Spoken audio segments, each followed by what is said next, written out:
1664 की उस ठंडी रात में मुगल सल्तनत का सबसे अमीर शहर सूरत अपनी नींद में डूबा हुआ था, लेकिन उसे इस बात का तनिक भी आभास नहीं था कि समुद्र के रास्ते से मौत उसके दरवाजे पर दस्तक देने वाली है।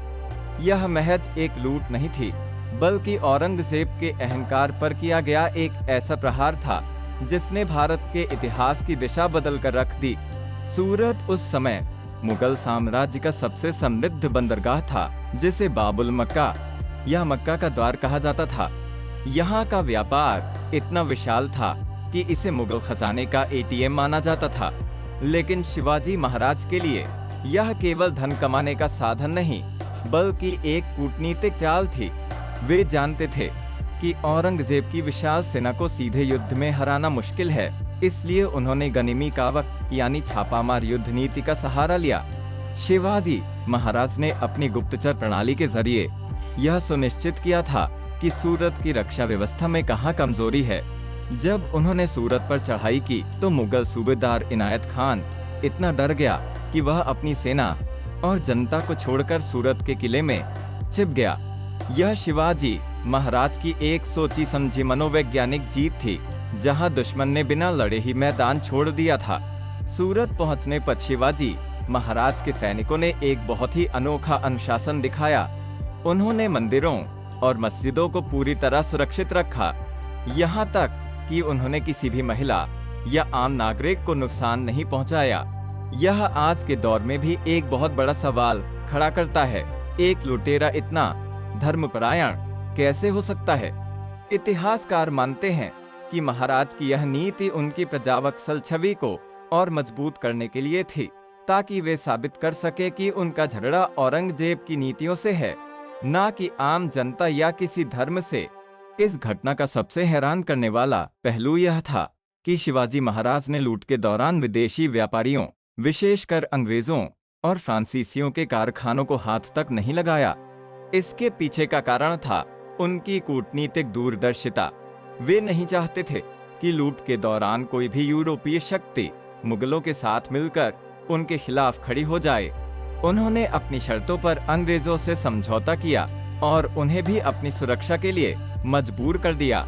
क्या यह सब सिर्फ धन के लिए था? इसका जवाब मिलता है 1660 के दशक की आर्थिक स्थिति में।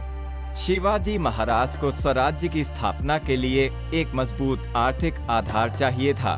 अपनी सेना को वेतन देने, किलों की मरम्मत करने और अपनी नौसेना खड़ी करने के लिए उन्हें उस अपार धन की जरूरत थी जो सूरत की तिजोरियों में बंद था।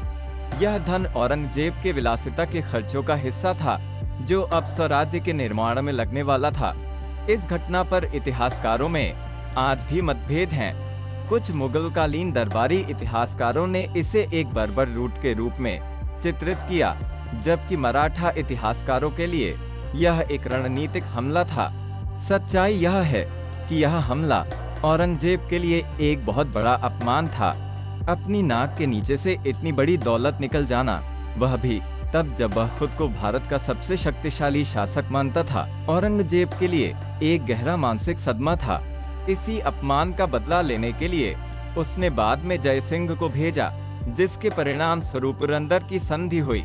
सोचिए, एक ऐसे समय में जब संचार के साधन नहीं थे, एक राजा अपनी छोटी सी सेना के साथ दुश्मन के सबसे सुरक्षित शहर में घुसकर उसे तहस-नहस कर दे और फिर सुरक्षित वापस लौट आए। यह रणनीति उस समय के सैन्य विज्ञान के लिए एक पहेली थी। उन्होंने न केवल सूरत से धन प्राप्त किया, बल्कि मुगलों के उस मिथक को भी तोड़ दिया कि उनकी शक्ति को चुनौती नहीं दी जा सकती। सूरत की यह घटना हमें सिखाती है कि नेतृत्व केवल तलवार चलाने में नहीं, बल्कि सही समय पर सही जगह पर प्रहार करने की क्षमता में है। शिवाजी महाराज ने साबित कर दिया था कि एक छोटा सा राज्य भी अपनी रणनीति के दम पर एक विशाल साम्राज्य को घुटनों पर ला सकता है।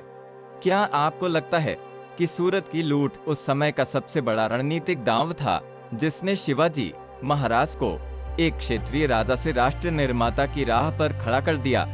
अपनी राय नीचे कमेंट में जरूर बताएं। ऐसे ही इतिहास के अनसुने रहस्यों के लिए चैनल को सब्सक्राइब करें, वीडियो को लाइक करें और इसे अपने दोस्तों के साथ शेयर जरूर करें।